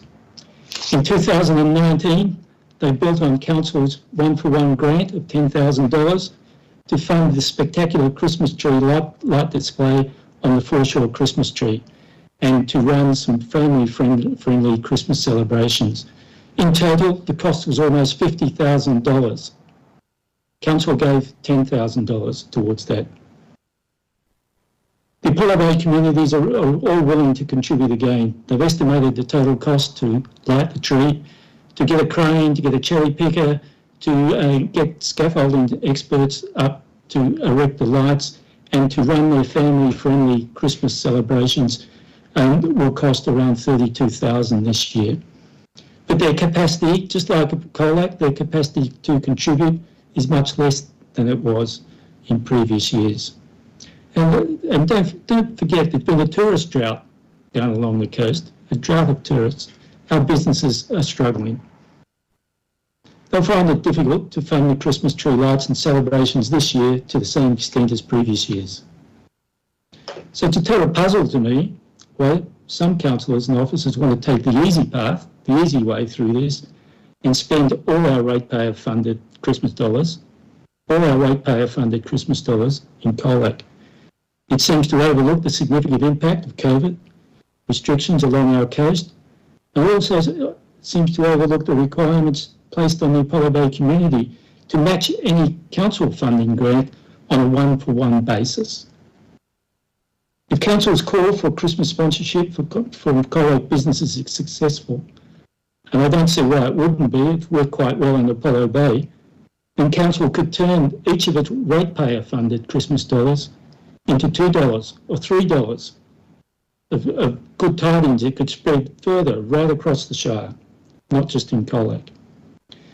So, councillors, in this new COVID financially constrained environment we're working in, let's push our officers to dig that little bit deeper and work a little bit smarter, to go out and ask for sponsorships.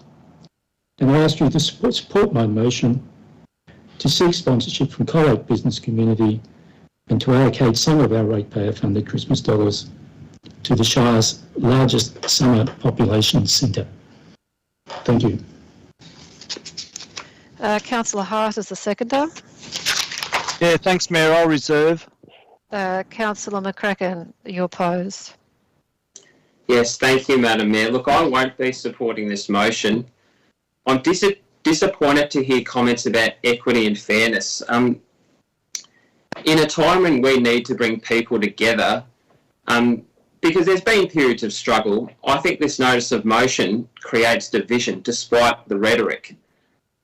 It sort of reminds me, oddly enough, of Donald Trump when he was talking about building the wall over Mexico. But this is not building a border wall, this is building a wall of division and distrust and disharmony between Colac and our coastal areas. And it's a bit like Donald Trump when he said that, you know, he'd build the wall and the Mexicans will pay for it. Well, I feel like we're all Mexicans in this because we're all paying for this sort of negative rhetoric and division that's creating a massive divide between the coast and the Colac areas. I don't see any fairness or equity in that. And what really concerns me about this notice of motion is that it's delayed or at least put at risk the procurement of a Christmas tree. And who misses out because of that? It's the young families and the young people in our Shire, many who live in Colac, but many who don't as well. And they use Colac as a service centre. So we've got many young people that have been struggling with mental health, absenteeism at school, stress and anxiety.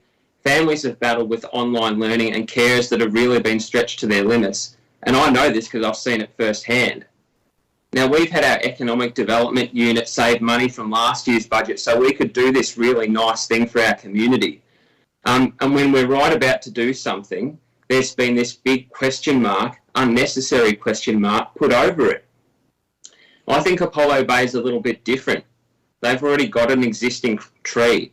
They've already got some support infrastructure around it for the light-up event. Colac doesn't have that. And Colac has a much larger permanent population than Apollo Bay does. It's also very concerning in this notice of motion that there's no clarity given to where this $15,000 is going to be allocated to. And that was clearly demonstrated in the questions that officers are still unsure about what to do with it.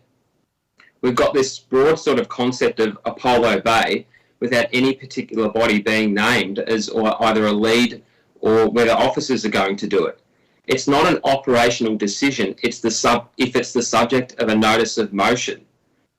And this lack of direction has clearly been demonstrated in the report as well as some of the officer comments before. I think the community have a right to know where the money is going if it's the subject of a notice of motion. And maybe there are other reasons, I'm not sure. I dare say that if this particular matter had been raised appropriately in a briefing session, we could have talked about it and perhaps resolved the problem in a different way. That's what we really should be doing here, is working together and collaborating. I'm disappointed to see this sort of tactic used when a simple sort of honest conversation could have produced a much better result where we could have been celebrating and this sort of conversation didn't even need to take place. So I think we should start focusing on building Christmas trees instead of building division. Thank you. Does any other councillor wish to speak? Councillor Potter. Thanks, Mayor. Look, I found this motion divisive in my mind, and although I listened carefully to Councillor Costin, who tried to explain that it wasn't divisive, but I just can't say it any other way, and I think the community find it the same way as well. And if you want to talk about equity, and I understand that argument, but if you apply that fairly across the Shire, well, the roads in Wongara would all be goat tracks and Kohler River wouldn't even have a street sign. Equity is not so black and white as to say, well, you've got it give us our share. And before I progress into a little bit more of my argument as to why I won't be supporting it, I have to defend the staff. To attack the staff and say officers have to work harder to earn their money. I know how hard the officers work, and I know how seriously Mr. Myatt and his team take these sorts of things. And to their credit, staff have listened to the community and councils over the last 2 or 3 years, squirreled away some money. They've obtained a Christmas tree for the 13,000 people who live in Colac, plus the rest of the community and the people passing through, to put in the square that'll last 7 to 10 years. So if you average out the money we're spending on it, it's a spend of about $3,500 to $4,000 a year. I think that is more than reasonable that this council can spend that sort of money to brighten up the community of Colac. And I don't think it's good practice for council to decide what policy is on the basis of a councillor bringing a notice of motion. Policy should be decided in other ways, first by closed-door discussion amongst councillors at a briefing.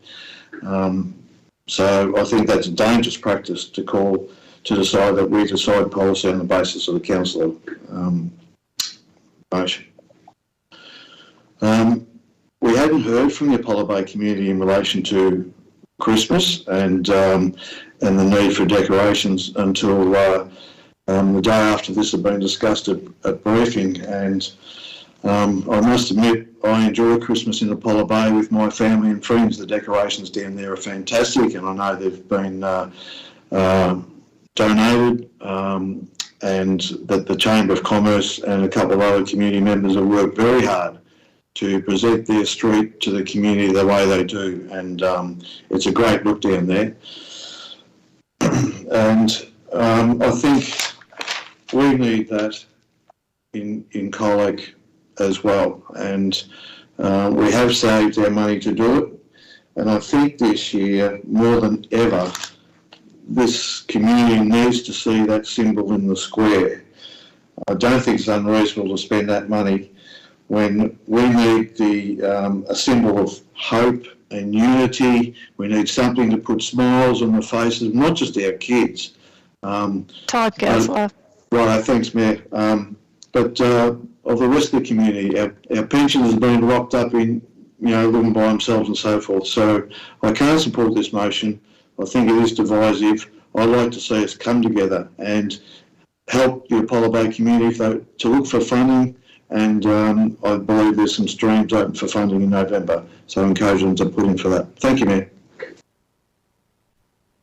Does any other councillor wish to speak? Councillor White. Thank you, Mayor. I've got a bit of a different tack, and look, I really applaud Councillor Costin's strong and passionate advocacy for the coastal community. But with the greatest respect, I can't support this notice of motion. I think the Trump analogy is just a bit extreme, and I think that is just adding to the divisiveness and the mentality of fueling a them and us mentality, and I just can't support that. I think the officer report that came to council was really with good intention and had been well considered. They obviously had taken into account the feedback of the community over the years, and it was quite clear that we needed to do something to celebrate Christmas in Colac that was a bit better than what we've provided in the past. So I've got to applaud the officers for doing that, and I agree with Councillor Potter. I think they do a pretty good job under a lot of pressure with a lot of different things happening at the one time. This is just going to be, it is a one-off allocation, and it will last 7 to 10 years, so I think it's something that we need to support, and the money has been held over from previous years. I think the idea to invite business is really sound and something that should be considered into the future, but given the current climate and the pandemic and the tight timelines, I don't think that's going to be helpful for this year and not a priority at the moment. I think that the suggestion for a significant spend to bring something that we can really enjoy as a whole community, not just Colac, everybody who comes to Colac, has really got a lot of merit, and we want something we can really enjoy. I think the support for Apollo Bay can be explored further without this norm, and I would really encourage that. I think there's other ways that we can do this and support the community with what they need to get their celebrations off the ground as well. I really don't want to feed into the them and us mentality. It's just not helpful for anybody. I'm always open to the fairness and equity discussion, but in this instance, I think really is only fair not to proceed with this particular norm, and I really want to enable the purchase of this tree to go ahead so that as a whole community we can celebrate with something quite significant that will really bring some joy to our local community. So that's where I come from. Okay, does any other councillor wish to speak?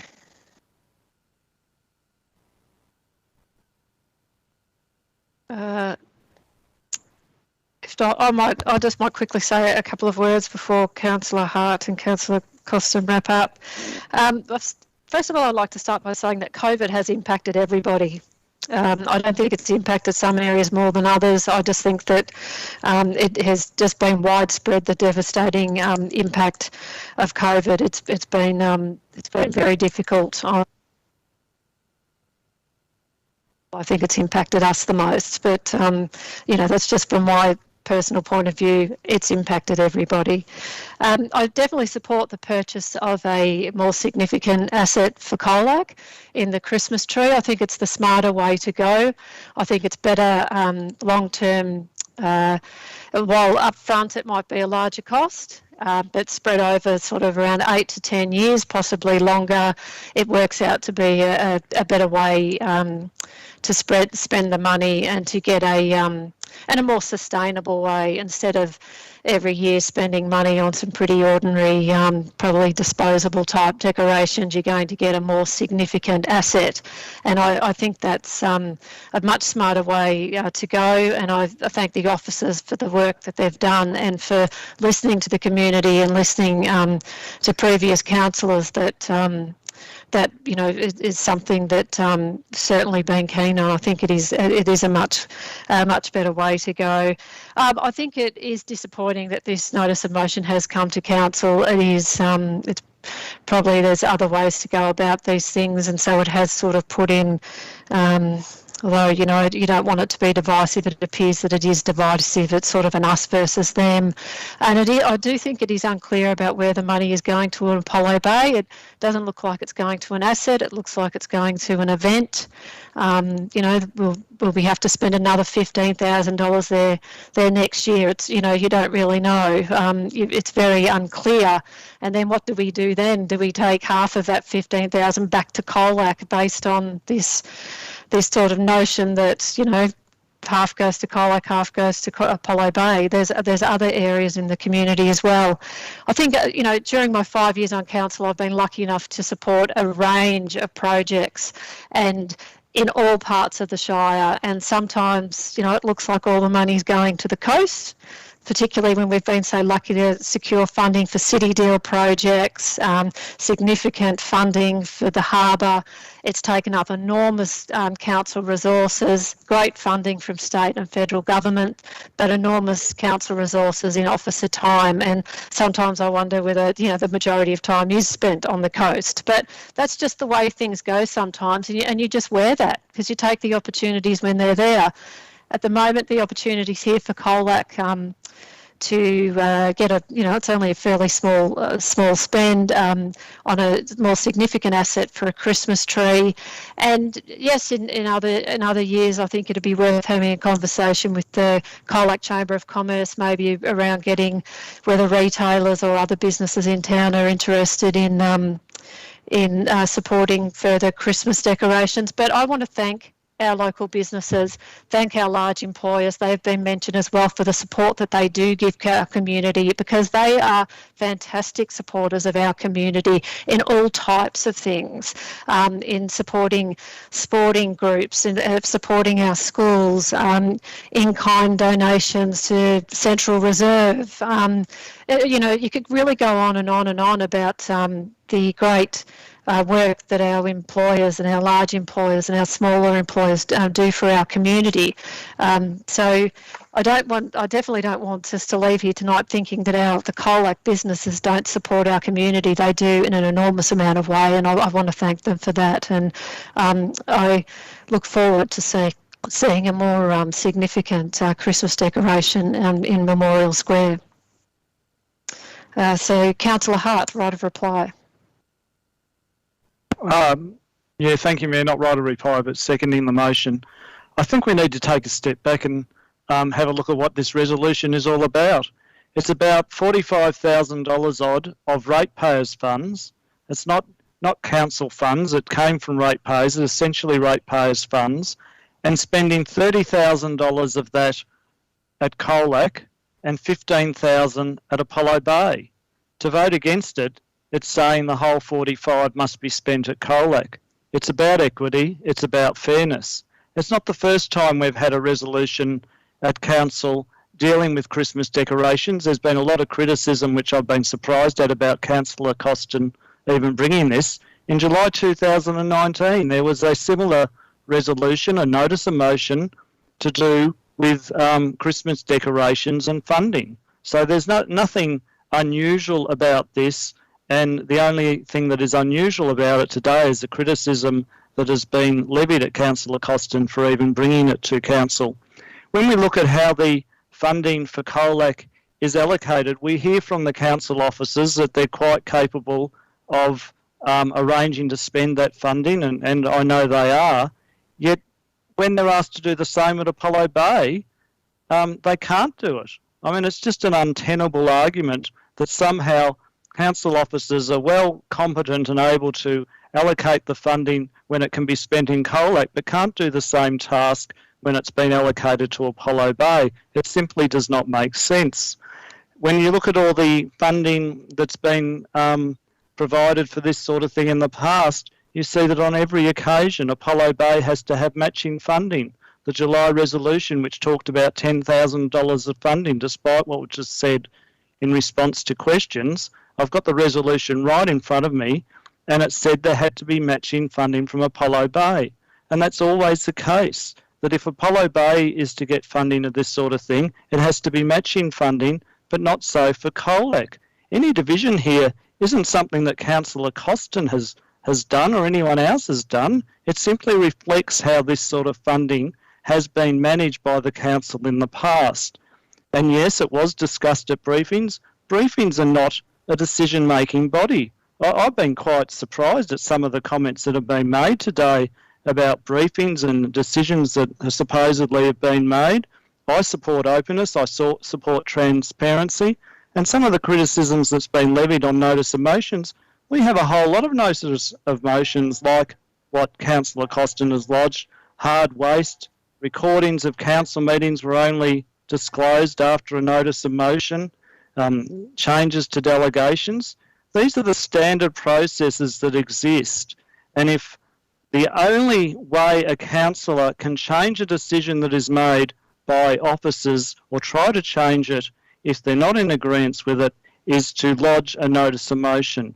And I think some of the criticism today that's been levied at Councillor Costin for taking that course really seems to be more to disguise opposition to the proposition. Proposition is simple. You've got $45,000 of ratepayers' money. You can either have a fair deal where you spend some of that in Colac and some of it at Apollo Bay, or you can spend it all at Colac. That's what this is about. And really, one thing I do agree, it shouldn't have been necessary to bring this to a notice of motion by Councillor Costin, but it obviously is, because it was all going to be spent in one spot. So this is a very simple issue. If you support fairness and equity, then you vote for the resolution, but if you're against fairness and equity, then you'll vote against the resolution and against Apollo Bay. Councillor Costin, you have a right of reply. Thank you, Mayor. Look, I'm pretty disappointed in councillors calling this a divisive motion. I see it's bridging the gap. It's bringing the two communities together. It's being fair and equitable across the communities. If all the money goes to Colac, that's what's divisive. That's what becomes divisive. It's council decision which divides the two communities. So what I'm trying to do here is bridge the gap. And I heard a couple of councillors talk about, well, we won't be able to afford a tree in Colac. I think you might have missed the point. I was trying to make it quite clear that there is an opportunity to go out and to ask for sponsorship, to do what Apollo Bay does, to go and talk to its businesses, its community groups, and see if it can if they can contribute also to what are basically community events. And Apollo Bay has been able to do that. I don't see why Colac can't do that. And it seems like COVID has made it more difficult, but it has made it more difficult in both communities. And if the Colac Chamber of Commerce can't contribute, I find it strange that we expect the Apollo Bay Chamber of Commerce to contribute. It's at least in the same situation as the Colac Chamber of Commerce. So, Councillor Potter, you might not be able to come to Apollo Bay and see the Christmas decorations this year. That's what might happen. I think really also we need a bit of a reality check. Apart from retail in Colac, the Colac business community has been doing reasonably well.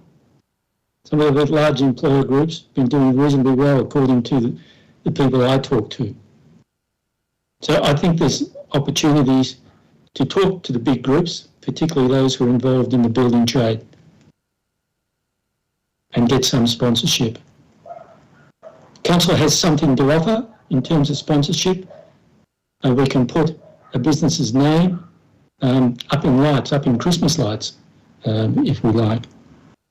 So that's the innovation I'm looking for. That's what I'm looking for officers to do, to turn each of our ratepayer Christmas funded dollars into $2 or $3, so they can spread the Christmas joy and goodwill a little bit further across our shire than just spending it all in Colac.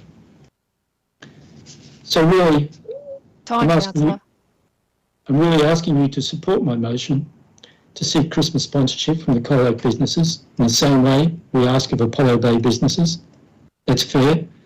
And to allocate some of our ratepayer funded Christmas dollars to support what is our shire's largest population centre over summer. Thank you. Councillors, I will now call for a vote. All those in favour? All those against?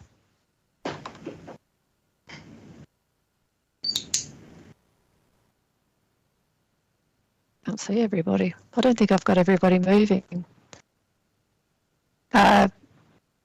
Sorry, I'm just trying to find over. Okay, the motion is lost 2-5.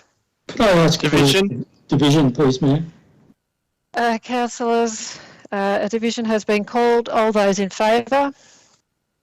Councillor Costin, Councillor Hart, all those against?